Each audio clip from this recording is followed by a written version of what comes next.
Hello all hi. ఆ కవర్లో కనబడుతున్నాయి కదా, అవి పల్లీలు.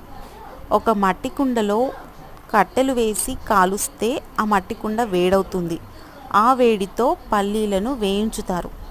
ఆ పల్లీలలో సాల్ట్ కూడా వేస్తారు. అలా వేడి చేసిన కుండతో పల్లీలను వేయించి అలా పొట్లెంలో ఒక చిన్న డబ్బా ఉంటుంది, 10 రూపీస్కి ఆ డబ్బా నిండా ఇస్తారు. అలా వేసుకొని ఆ పొట్లెంలో వేసి ఇస్తారు. టేస్ట్ మాత్రం చాలా బాగుంటుంది. ఇది నేను చిన్నప్పుడు చాలా తినేదాన్ని. ఇంకా స్టడీస్ కోసమని అవుట్ ఆఫ్ స్టేషన్ వెళ్ళి అలా ఇంకా వీటికి దూరం అయిపోయాను. ఇదిగో మళ్ళీ ఇన్ని ఇయర్స్ తర్వాత ఇప్పుడు తింటున్నాను. ఇంకా వీటి గురించి మీకు షేర్ చేసుకుందామని ఒక వీడియో తీసుకున్నాను. అలా నా చిన్నప్పటి మెమొరీస్ కూడా గుర్తు చేసుకున్నట్లు అయింది. వీడియో నచ్చితే లైక్ కొట్టండి.